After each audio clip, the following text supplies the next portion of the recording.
5 South African women rescued from human trafficking and prostitution network in Israel.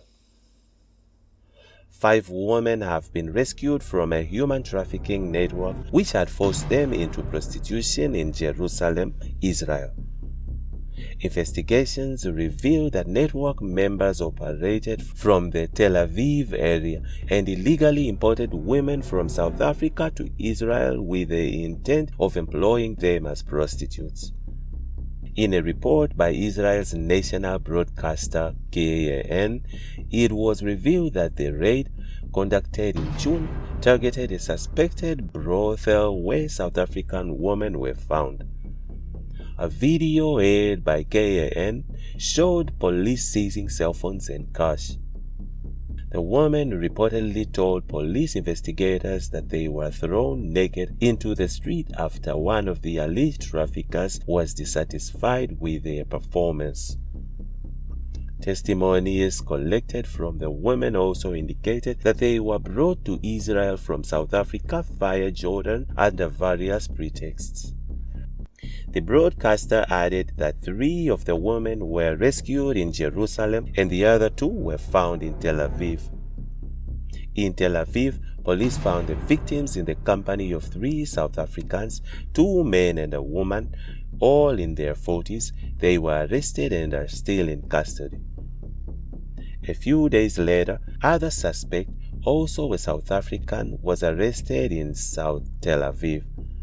In July, a 5th suspect with Nigerian and South African citizenship in his 40s was arrested at Ben Gurion Airport while trying to flee Israel. The broadcaster said it was suspected that the detainees were in contact with women and in various accidents brought them to Israel under the cover of pilgrims through Jordan and Ben Gurion Airport. Meanwhile, the women have been transferred to a shelter for trafficked victims. Speaking to IOL, Department of International Relations and Cooperation spokesperson Clayson Moniela said the department hasn't been notified about the incident, but they are following up on the report. Meanwhile, Home Affairs official jailed for 35 years for her part in passport scheme. A Home Affairs official has been sentenced to a 35-year imprisonment in the Durban Specialized Commercial Crimes Court in KwaZulu-Natal for her involvement in a large-scale fraudulent passport scheme.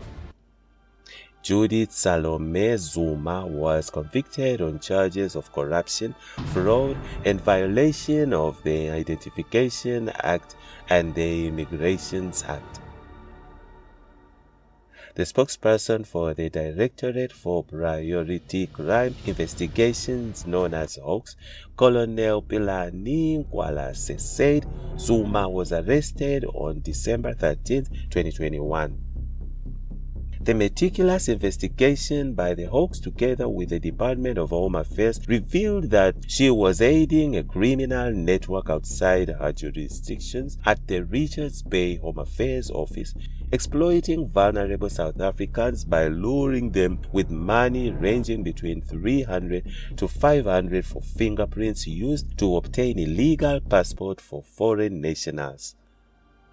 These illicit activities were conducted at the Durban Home Affairs office situated on Commercial Street during the night, weekends, and public holidays, Nkwalase said. He said the probe further revealed that for each fake passport issued, Zuma received 4,000, amounting to a total of 768,000 rand from 192 fraudulent passports. Zuma pleaded guilty in 1,159 charges brought against her, including a 10,000 rand gratification charge aimed at influencing another Home Affairs official to drop an investigation against her. Zuma was sentenced to 10 years imprisonment for 192 counts of fraud, 6 years imprisonment for 3 counts of corruption, and 10 years for 192 counts of corruptly accepting gratification. She was also sentenced to a further 5 years imprisonment for 385 counts of contravening the Identification Act and another 4 years imprisonment for 386 counts of contravening the Immigration Act. She will serve an effective 12 years imprisonment. National Head of Hawks, Lieutenant General Godfrey Lebia, applauded the collaborative effort by the Department of Home Affairs, the Hawks, as well as the National Prosecuting Authority (NPA), and said the sentence underscores a strong stance against corruption.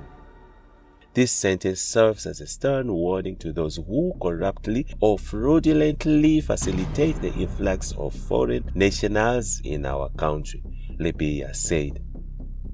Meanwhile, cop wounded, 3 hijacking suspects killed in KZN shootout. A police officer has been wounded and 3 suspects killed following a shootout in Durban's Umlazi township on Friday morning. It is alleged that a group of suspects had hijacked a woman in a vehicle in our section in Umlazi. KwaZulu-Natal South African Police Service SAPS spokesperson Colonel Robert Netswinda said officers responded to a report of hijacking and a high-speed chase ensued. At T section, the suspects opened fire at police, who then fired back, Netswinda said. He said 3 suspects were fatally shot while a policeman was shot in the arm. He is in a stable condition, Netswinda added. He said the suspects were found in possession of firearms in the victim's vehicle. Netswinda said the woman was unharmed in the attack. Earlier this week, 5 suspects were killed after police pounced on their suspected hideout in Kato Crest in Durban. IOL reported that the suspects were cornered at the rented double-storied flat on Standard Road, and when police announced their presence, the suspects opened fire towards the law enforcement officers through the windows. A shootout ensued, and after a ceasefire, 5 suspects were found to have sustained fatal gunshot wounds. An AK-47 assault rifle, 3 handguns, and drugs were found in the possession of the suspects, Netswinda said. And that's it from Injibs Crime. Stay tuned to SA Crime and Correctional updates.